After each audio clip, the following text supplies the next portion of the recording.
Pozdravljeni, sem Petra Krnc-Laznik. Več kot desetletje se ukvarjam z organizacijo in povezovanjem prireditev, hkrati in predtem pa sem pogosto stala tudi pred radijskim mikrofonom in televizijsko kamero. Nastopanje mi ni tuje. Prav tako ne vam. Se ne strinjate? Ampak vi res nastopate vsak dan. Občinstvo je tudi družina, sodelavci, ne samo publika v dvorani. No, v zadnjem letu smo se pogosto soočili tudi s tem, da nas naše občinstvo spremlja prek računalniškega ekrana. In pri tem nimam v mislih, da jim prebirate pravljice ali predavate, ampak imam v mislih tudi sestanke, srečanja, delavnice, izobraževanja, torej vse priložnosti, ki jih ponuja razcvet videokonferenc. Zaradi pandemije smo morali omejiti stik z ljudmi. Programi za videoklice in videokonference pa so postali del našega vsakdana. In tudi tam si želimo izgledati dobro, pustiti vtis in prepričati sodelujoče, kaj ne? Delo od doma daje občutek domačnosti in sproščenosti, a vseeno moramo na videokonferencah paziti na obnašanje, izgovorjene besede in videz. Tudi to je namreč nastop. Od tega, s kom se s pomočjo videokonference srečujemo, je odvisna oprema in zahteve za dober vtis. Kaj je torej pomembno, ko se udeležimo videokonference kot predstavnik institucije, društva, podjetja, ko gre torej za poslovno srečanje v virtualnem svetu? Tu je 5 nasvetov. Prostor naj bo miren. Če želite preprečiti šume iz ozadja, pri tem uporabljajte slušalke in naglavni mikrofon. Svetloba pa naj prihaja od spredaj ali izjemoma od strani, nikakor pa nista primerno ozadje okno ali prižgana luč. Če boste našli kotiček v stanovanju, kjer svetloba prihaja od spredaj, bo vaš obraz svetu, vaše poteze in reakcije dobro vidne. Najboljša je naravna svetloba, da torej postavite računalniški ekran ali telefon tako, da gledate skozi okno. Ozadje naj bo nevtralno, predlagam kar belo steno, morda polne knjižne police. Odsvetujem pa postavitev računalnika tako, da bi ostali udeleženci opazovali, kako imate urejen ali neurejen prostor. Med vami in steno naj bo za ustvarjanje občutka globine nekaj prostora.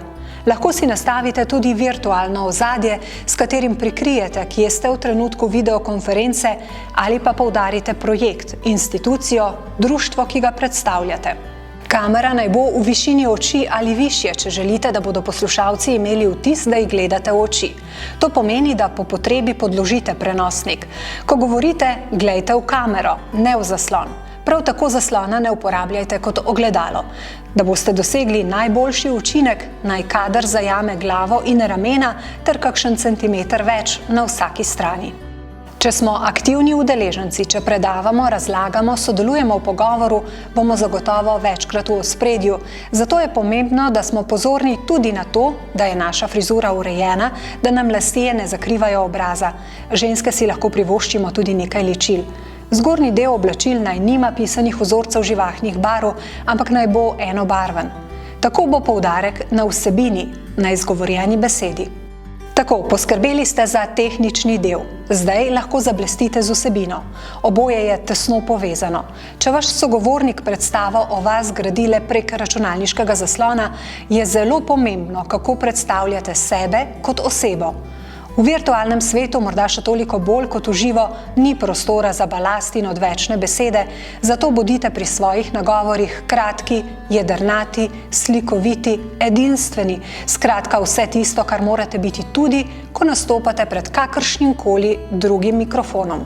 In ko vseh 5 nasvetov ponotranjimo, ne pozabimo niti na bonton in splošna pravila obnašanja na virtualnih srečanjih. Na srečanje se pripravite, bodite točni. Vklopite kamero in ko ne govorite, ampak le poslušate, izklopite mikrofon. Sedite pri miru. Bodite spoštljivi do ostalih udeležencev in se k besedi prijavite. Med videokonferenco ne jejte.